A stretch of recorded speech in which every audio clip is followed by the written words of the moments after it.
가해 학생 측에서 학폭을 부인한다면 이때는 끝까지 가는 것입니다.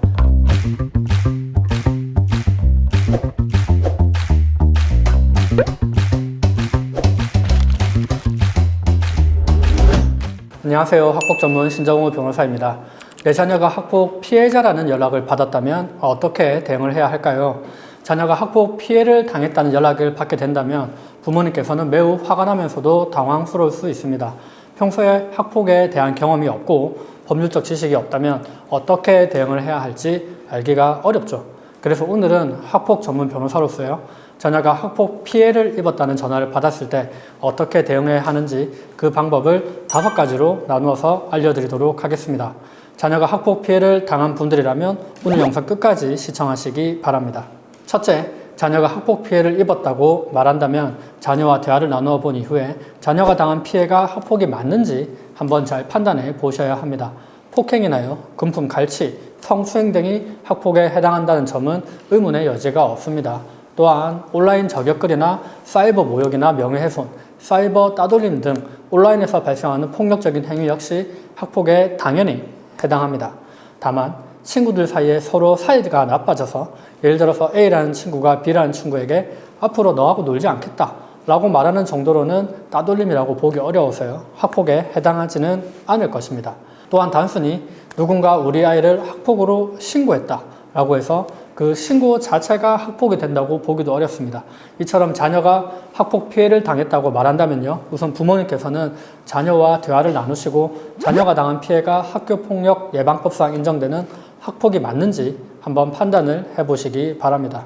두 번째는요, 사진을 찍고 상해 진단서를 발급받아야 합니다.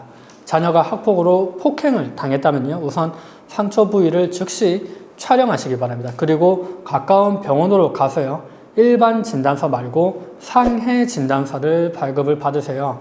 상해 진단서에 상해의 원인으로는요, 예를 들어서 2025년 10월 27일 12시 10분경 포항초등학교 6학년 2반 교실에서 박연진의 폭행이라고 명시해서 기재해달라고 하면 의사 선생님께서 기재를 해주실 겁니다.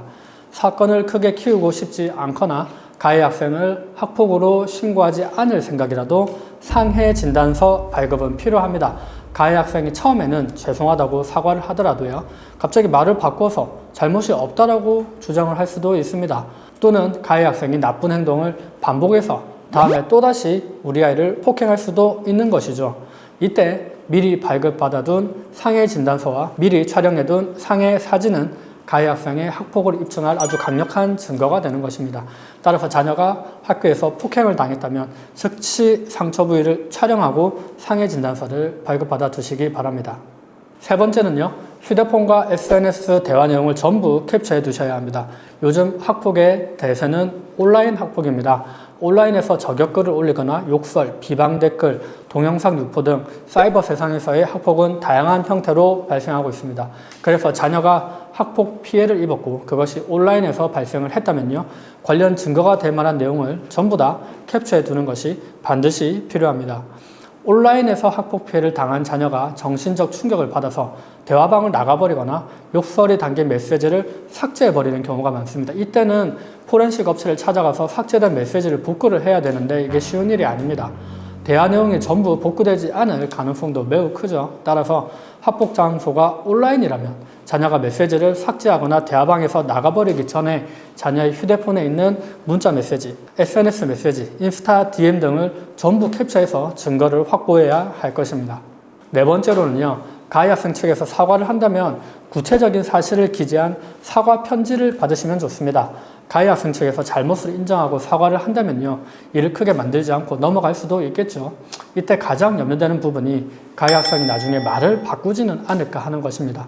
이러한 상황을 방지하기 위해서요, 학폭위를 열지 않는 대신에 가해 학생 측에 자신의 잘못을 정확히 기재한 사과 편지를 요구하시기 바랍니다. 사과 편지에는요, 사건 발생에 대한 시간, 장소, 날짜, 행위를 구체적으로 기재해 달라고 요구를 하셔야 합니다. 이러한 사과 편지는 가해 학생이 잘못을 스스로 인정한 강력한 증거가 되기 때문에요, 이후에 함부로 가해 학생이 말을 바꿀 수 없도록 하는 보증서가 될 것입니다. 다섯째로는요, 가해 학생 측에서 학폭을 부인한다면 이때는 끝까지 가는 것입니다. 가해 학생이 잘못을 인정하지 않고 부인한다면 첫째 학폭위 신고, 둘째 경찰 고소, 셋째 민사소송의 3종 세트로 공격을 해서 가해 학생과 그 부모님이 자신의 잘못을 깨닫도록 해주시기 바랍니다. 자녀와 함께 정신과 병원에 방문해서 학폭으로 정신적 고통을 당했다는 진단서를 발급받으세요. 그리고 진단서와 함께 가능한 모든 증거를 모아서 즉시 경찰에 신고하세요. 가해 학생이 만 10세 이상이라면 경찰에 신고를 할 수가 있습니다. 또한 즉시 학교에 학폭으로 신고를 하면서 교육지원청 학폭위 개최를 요청하시면 됩니다. 학폭 전문 변호사를 선임하거나 적어도 변호사 상담을 받고 어떻게 하면 가해 학생이 무거운 조치나 처벌을 받게 할 수 있는지 꼭 알아보시기 바랍니다. 오늘은 학폭 전문 변호사로서요, 자녀가 학폭 피해를 당했다는 전화를 받았을 때 어떻게 대응해야 하는지 그 방법을 5가지 단계로 나누어서 말씀을 드렸습니다. 참고로요, 자녀가 학폭 피해를 당했다면 저희 사무실로 빠르게 연락을 주시기 바랍니다. 오늘 알려드린 내용뿐만 아니라 수많은 사건 수행 경험과 전문 지식을 바탕으로 최선의 해결책을 제시해 드리도록 하겠습니다. 오늘 영상 끝까지 시청해 주셔서 감사합니다. 다음 영상에서도 더 좋은 내용으로 찾아뵙도록 하겠습니다. 영상이 유익하셨다면 좋아요와 구독 부탁드립니다. 이상 학폭 전문 신정호 변호사였습니다. 감사합니다.